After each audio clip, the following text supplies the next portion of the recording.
Welcome to Beyond Academics. I have with me a very special guest.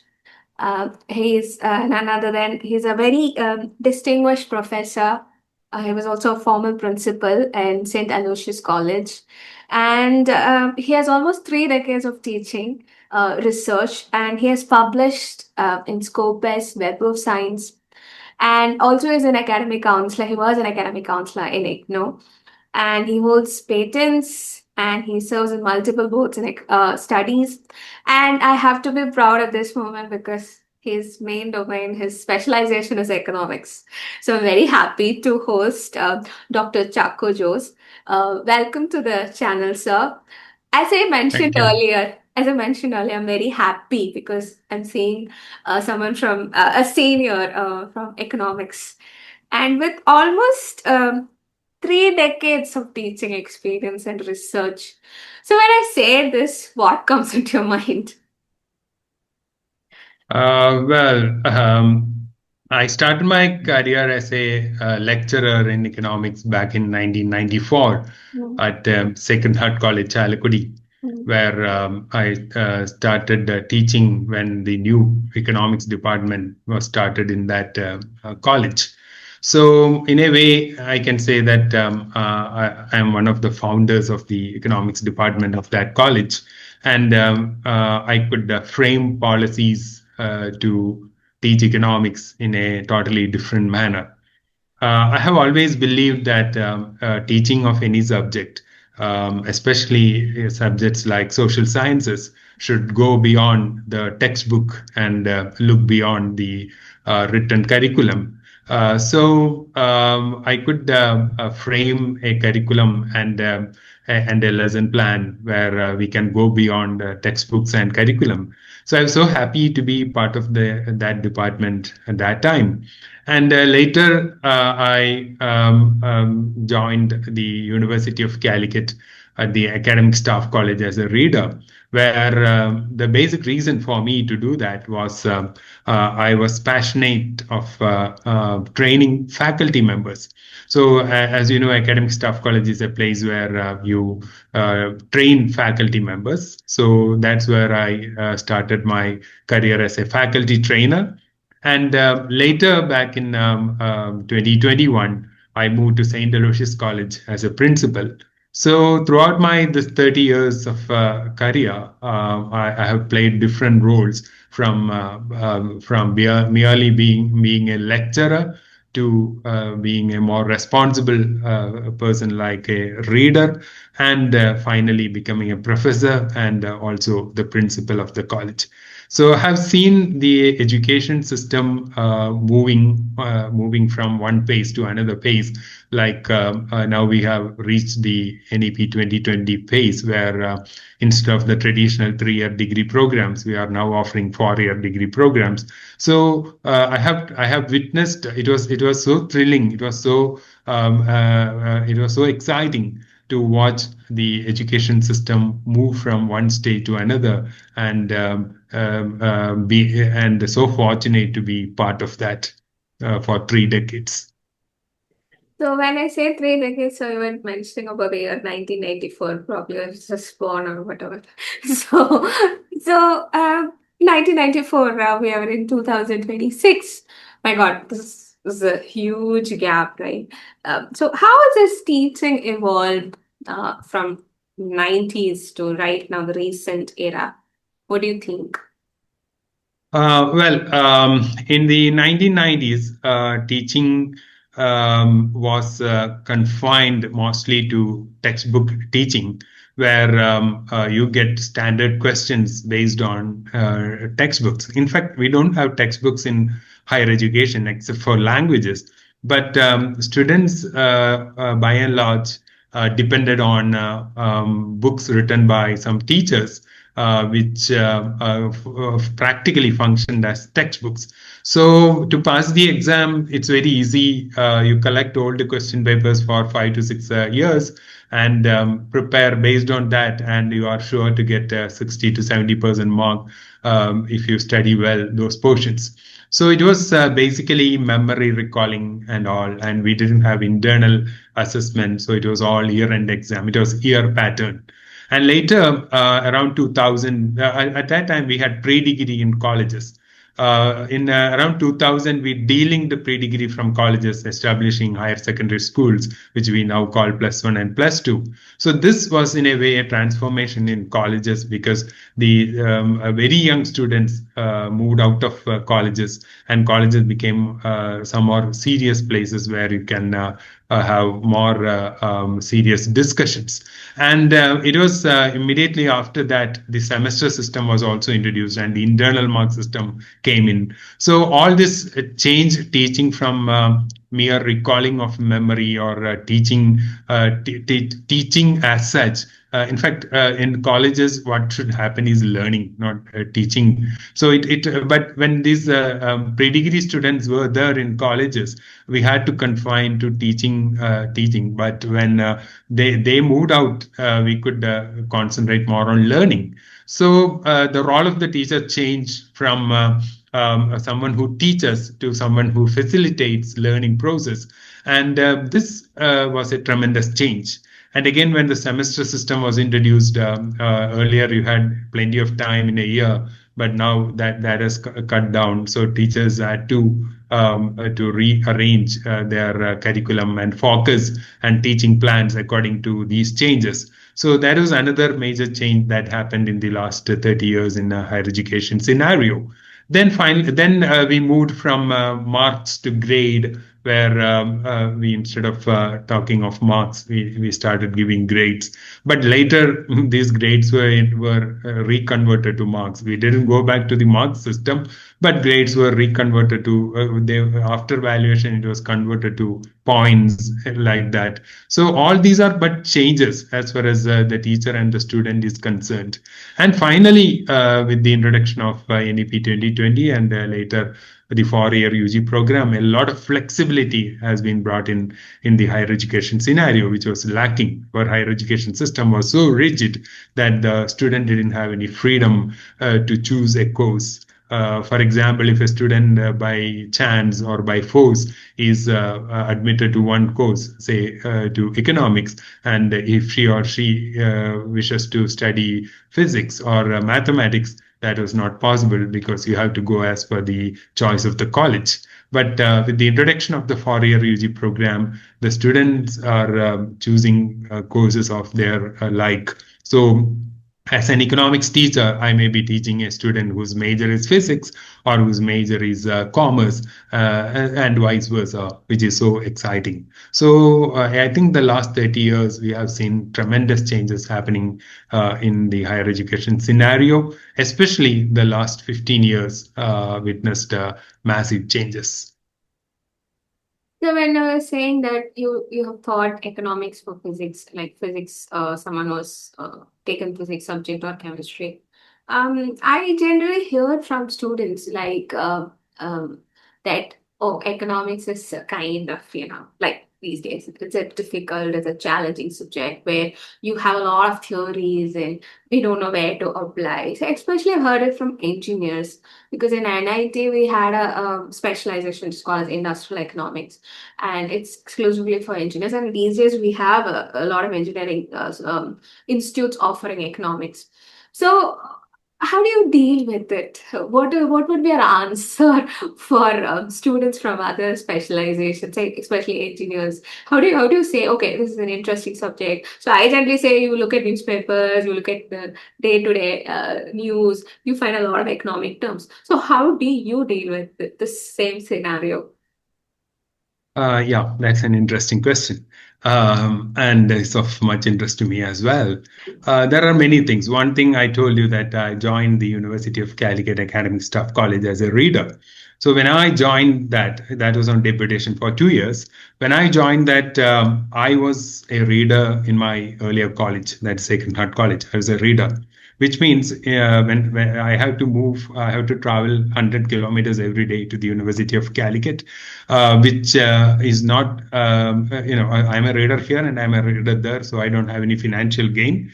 And it's a temporary post, so there is no meaning in going there because I have to come back. But despite of all that, I went because I always have, even now I have a feeling that faculty members behave like teachers. The question is, what makes difference between a teacher and a faculty member? Someone who teaches in a college is not called a teacher. Is either a lecturer or a assistant professor or a associate professor or a professor. You don't call that person teacher technically. But unfortunately, we all call everyone teacher, and those who in higher education also behave like teachers, like teaching. Instead of that, this I'm telling in general, not just about economics. Instead of that, the person who teaches in a college should be more than a teacher. Basically, should be a teacher, but should be more than a teacher, where he or she is able to facilitate the learning process. Okay, now that's not happening in any subject. But coming back to economics, what I would like to add is I have seen students in many business schools studying economics with keen interest. For example, microeconomics, which they call managerial economics, they study it with keen interest. So the problem, I think, lies in the way we teach. Conventionally, we have been framed to teach economics like any other subject included in the group of humanities. For example, in India, in most of the universities, you have Bachelor of Arts for economics, whereas if you look to London School of Economics or any of the best schools where you can learn economics abroad, they offer Bachelor of Science (BSc) program. And in India also now some universities are doing. So I think the basic difference is the way in which we try to teach. Instead of teaching many theories which are not at all having application, or if at all they are having application, we fail to make the student understand what are the applications of the theory. Especially the students who study engineering, their framework is the thought process is totally different, where they are not much interested in studying theories.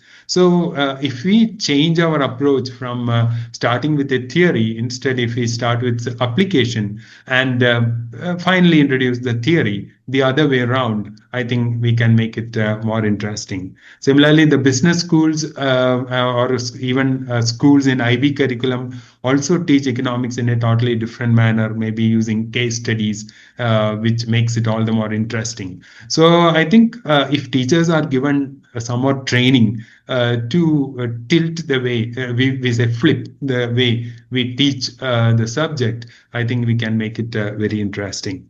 Then one more thing is when I talk from Kerala, unfortunately, economics is a subject that is not being sought by large portions of large chunk of students. Whereas, as you know, outside Kerala, in many of the states, economics is a most sought after subject. So I think a total reorganization of the teaching methodology and approach towards teaching will help to solve the problem.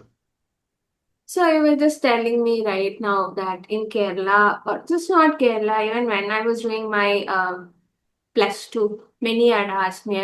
I did score like good marks in 10th and 12th, but still people do ask me why economics. You don't have a career in economics. This is a general, maybe a preconceived notion about it.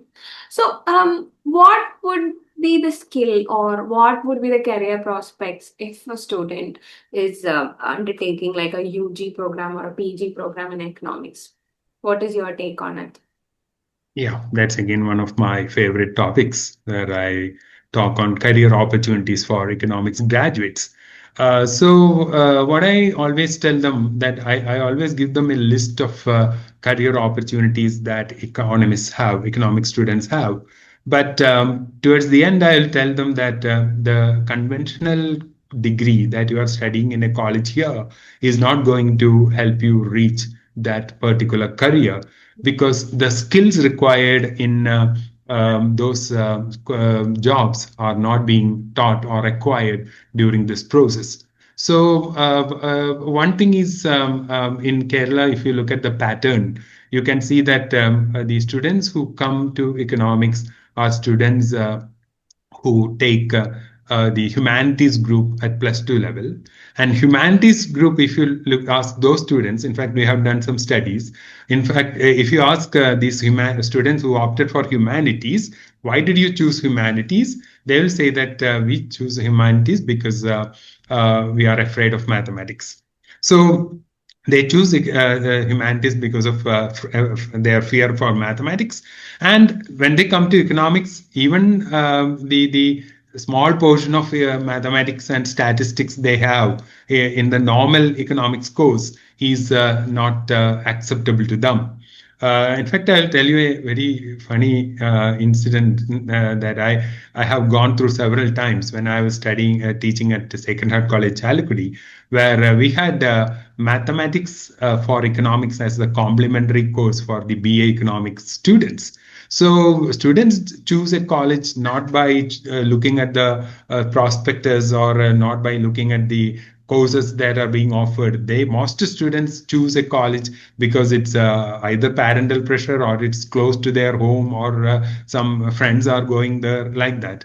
So the first day they come to my BA economics class and I tell them that okay, I'm so glad to see some of you have taken have shown the courage to take mathematics as an optional for your economics program. Then it's then only that many of them realize that they have Economics. come for an economics option. Yeah. So it was my I taught 27 years at Sacred Heart College, Chalakudi, and for this 27 years, my duty was to teach mathematics to these students who joined humanities group, who opted humanities group because they were afraid of mathematics. But I think the key lies there.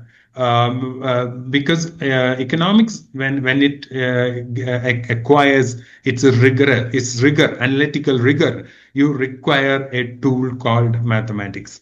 And if that go together, then you can sky is your limit.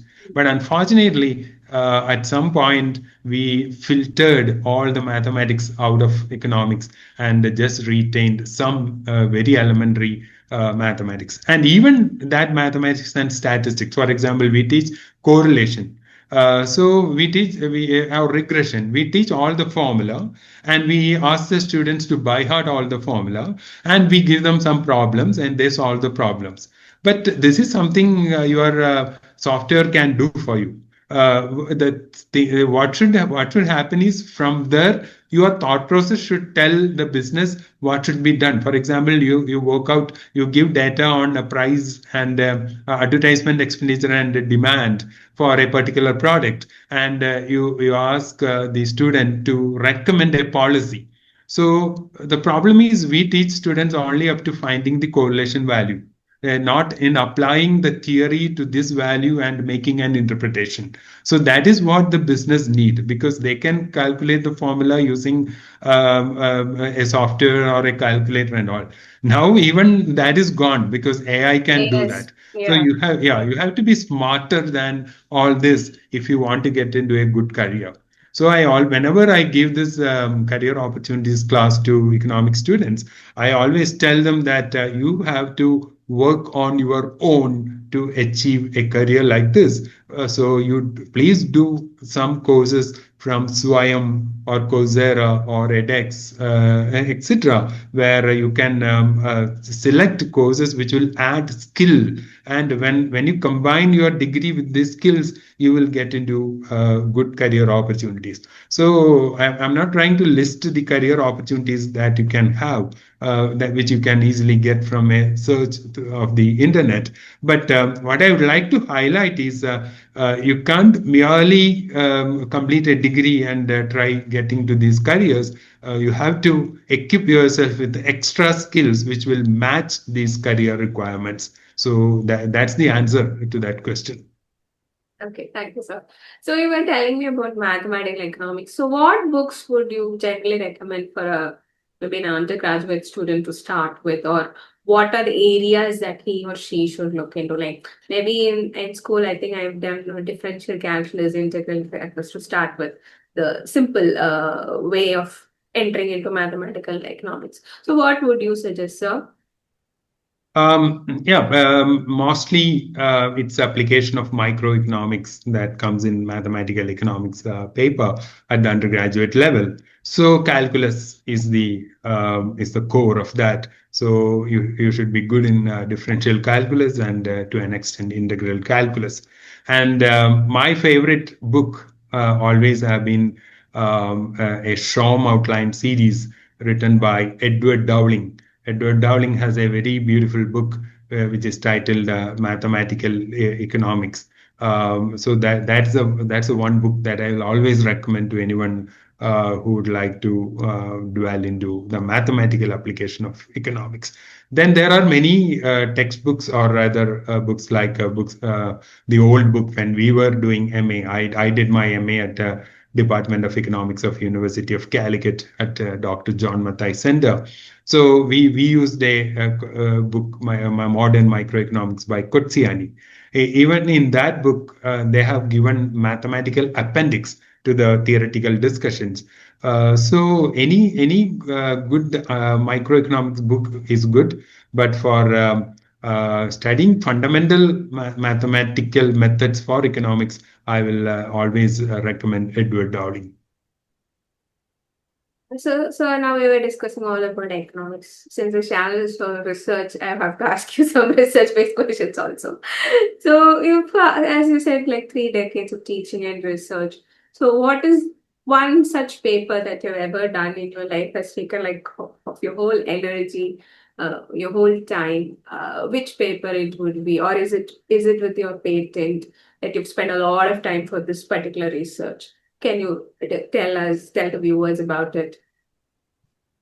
If you ask such a question, I have spent maximum number of hours on my own research, which I did at Cochin University of Science and Technology. My PhD is from the Department of Applied Economics of Cochin University of Science and Technology, where I did it on energy economics. So energy economics at that time was a emerging area, and many people had not done research in that area, at least in India. So I had to do a lot of reading on that, and I have published a couple of papers relating to that. But if you consider the recent times, one of the areas where I have spent considerable amount of time is a work I did along with my one of my friends. Her name is Dr. Bindu Balagopal, who is a professor of economics at Victoria College, Palakkad, which was on the entertainment industry. So we have worked many papers on the economics of music industry and economics of entertainment industry. Then many of my research scholars, for research scholars, have completed PhD under my supervision, and one has completed postdoctoral research under my supervision. So most of my reading was for their thesis work. So currently, I am again reading on energy economics because one of my research scholars is doing on economics of economic dimensions of solar rooftop energy production system in Kerala. So at different times, I have concentrated on different topics for my research. Depending on the area in which my research scholars work, I have read different topics. Thank you, sir. So I want to ask you about your patent. I should definitely ask. Can you tell us the viewers what is it about? You have three Uh, patents, uh, right? Three. Yeah, these those patents are basically related to innovations in education technology. So, as you know, with the lockdown during the COVID, all of us migrated to online learning platforms. So, these patents are basically related to how technology can help teachers as well as students, or how it can help learners of all dimensions or all levels to get a better use of technology so that they can acquire more knowledge. Okay. So you also won the Best Teacher Award, right? So how did you feel at that moment? Yeah, the Best Teacher Award, in fact, it's titled as a Professor Ghani Award for the Best College Teacher, which is constituted by the University of Calicut in memory of the first Vice Chancellor of the university, Professor Ghani. So this award, they consider many dimensions. Of course, your teaching and teaching achievements, then also your research, and also your other responsibilities and duties. For example, whether you have cooperated with the university in the conduct of the examination, in the valuation, and so on, and also whether you have introduced any innovations in education, in what way you create student engagement. All these are taken into account in deciding the award. So when I applied for the award, I was not so optimistic of winning because I was not sure what's the parameters that they will be using in deciding this award. But finally, when I was selected from the social science category, and when I won the award, first of all, it added so much confidence to me because at many times I have felt when many of the innovations that I introduced, that I used in my classroom and teaching techniques were right or wrong, because many people, including the authorities like the principals, sometimes couldn't accept those changes. But during the interview for the award, which consists of the vice chancellor, syndicate members, and all, when I explained many of these innovations, they all were thrilled to hear that, and they appreciated those methods. So I was so happy that my efforts were finally recognized by by an authority, and it was an achievement, moment of achievement for my students also, because they also felt very happy, and so is the case with my college and my colleagues. So it was a definitely a moment of delight and pride. Just being curious from my side as well as the viewers, you said generally with the data or the analysis, we have to recommend policy recommendations. So what exactly do you mean by it? Can you just give us some example or the latest news that is happening? And can you just draw some policy recommendations? Yeah, I think I'll give you an example from the business point of view, because most of the demand for economics graduates now come from the business world. So, in fact, I'll tell you one thing, that the problem starts not with our question papers, or most of our question papers are of nature of recalling the memory, whereas the question papers should encourage the student to think and analyze the situation. So I'll give you one example. It's a question. In fact, I got back in 1997. That is the time when we had internet coming into our world, our part of the country. So at that time, I was using internet. So I saw a question from a question paper of National University of Singapore for their Bachelor of Social Science (BSS) program. So the question was in a microeconomics question paper. So the question was, is price elasticity of demand for Coca-Cola greater than price elasticity of demand for colas in general? That was the question. But when I tell this example to students here, I just change Coca-Cola to something else, because students here need not necessarily understand that cola is a normal drink for them. So I changed the question like, is price elasticity of demand for Lux soap greater than the price elasticity of demand for all bathing soaps taken together?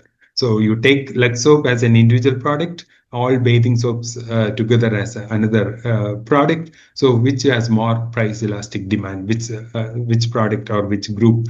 This question I have asked many students and many groups of students, and only a few of them could answer that. But when I explain, they all of them will say that, oh, we knew that. So the explanation is very simple, that you have to think what factors affect price elasticity of demand. So the first factor that you list is the availability and closeness of substitutes. So you think whether Lux soap has a substitute, it has got many substitutes, where bathing soaps as a group has got any substitute, you don't have any substitute. So since there are many substitutes, it price elasticity of Lux soap is very elastic. Whereas since you don't have any substitute, the price elasticity of bathing soaps are very inelastic. So if price of Lux soap goes up, people will shift to another soap. But if all bathing soaps price as a group goes up, you don't have an option but continue to buy this.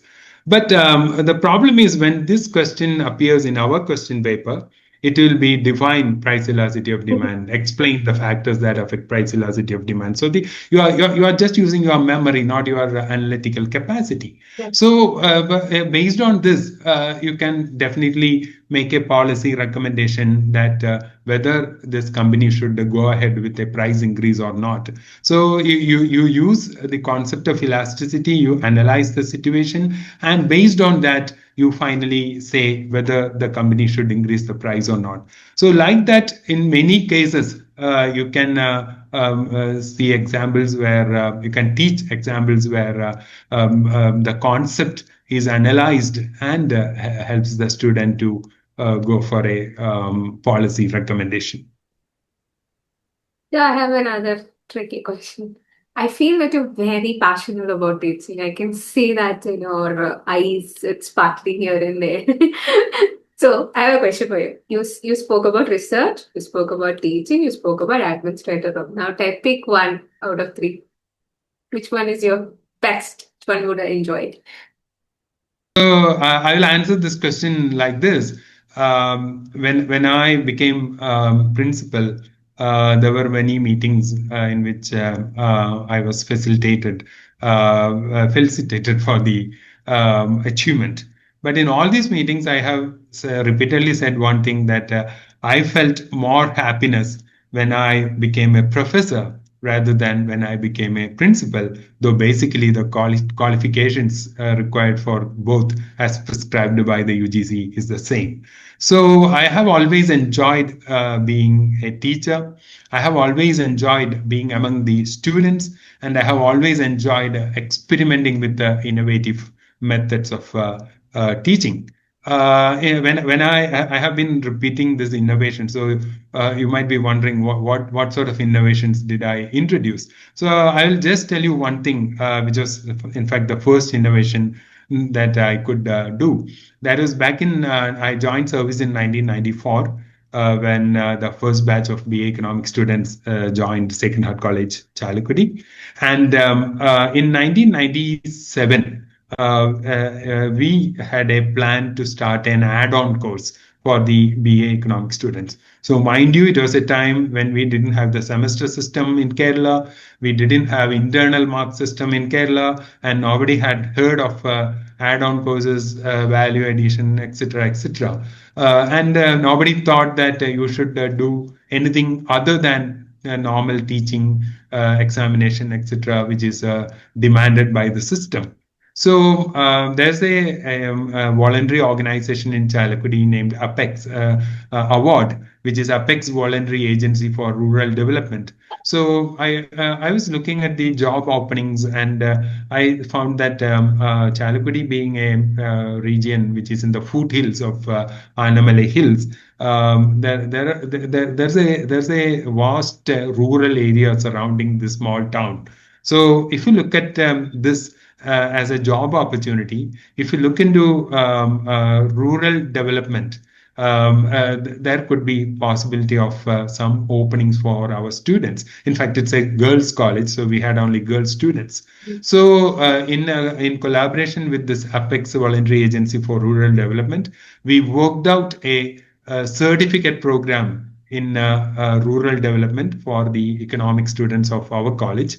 It was a 60-hour program. So the resource persons from this award come to our college, and sometimes our students go to this place, which is 1 kilometer away, and they have classes. So 30 hours they had classes, and 30 hours they had practicals. They go to field along with the volunteers from award, and finally they had to prepare a project report. So there were 30 students. So we divided them into groups of 5, and we came up with the 6 project reports. So this happened at a time when BA students never did projects, never did seminars, never did surveys, never did anything that is apart from textbooks. So this was probably the first innovation that we had. So I always loved doing such things. Again, to teach microeconomics, I used to subscribe Economic Times. So at that time, Economic Times, you get today's Economic Times only tomorrow in Thrissur, because it has to come all the way from Bombay. So you get it only in the next day. But I take it to the class. I read out the relevant portions and ask the students to make reflections on that. So these are I have always enjoyed being a teacher. I can see that. So, just one last fun rapid question. So, what would you suggest, like using a blackboard, like a chalk piece, or right now the digital platform? What would you suggest? I think each has got a different purpose.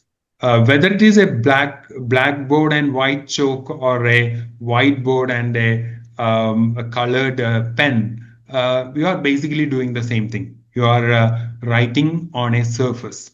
So writing on a surface, whether it is black board and white chalk, or white board and colored pen, it is basically the same thing. And there are certain concepts which you can convey to the student only by demonstrating how you do it. For example, whenever I teach microeconomics, for example, indifference curve analysis, or the ISLM analysis in macroeconomics and all, I always, or perfect competition, equilibrium, etc. I always tell my students that if I project it on a projector, on using a projector, what you will be doing is you will be drawing a picture. But what I want you to draw is not a picture. I want you to draw a diagram. So when you draw a diagram, you should know, you should start it with the axis. You should mark the axis and tell them what you have on the axis. Then you start drawing each curve one by one. So the student understands what he or she is drawing, or sketch what he or she is sketching. Otherwise, what they do is they just copy the picture, and they try to memorize it. So when you value the answer papers, you can very well see students forgetting a part of the picture that they had memorized, and losing some important information, or they failing to understand the relationship between two curves. For example, some curves cut the other curve at the lowest point, but students do not understand that they cut it somewhere else, because they didn't understand the concept. So I think to make the students understand the concept, you have to always use blackboard and white chalk, or whiteboard and some colored pen. But to supplement this, you can always use your digital media. For example, when I talk of when I teach Great Depression, I always tell students, I give an assignment, an interesting assignment. Earlier, you could call it an innovation, but now I don't think it is no more an innovation. But I always used to tell my students that let's watch a movie, Modern Times by Charlie Chaplin, or Payday by Charlie Chaplin. So at that time, students didn't have the opportunity to watch it at home. So when we get a spare hour. So, or we had something called a library hour at that time. So we show that movie, or at least the relevant part of that movie to the students. Now they can watch it on YouTube. So I give it as an assignment. So that sort of thing, where they understand how things are actually happening. Again, some concepts, after you explain it with the help of joke and talk in the normal way, if you show a graphic illustration, then that may help the student to understand it better. So what I feel is, you cannot substitute one for the other, but you can always supplement one for the other, so that the student understands it better. Since you were telling about the passion towards economics, that's I can see that.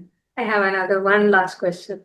If you were not able to choose economics, if you're not able to be a professor in economics, what field you would have chosen? Yeah. So I will always answer that question saying that I would have become a librarian, or I would have become a bookshop owner, Okay. because yeah, I love books so much.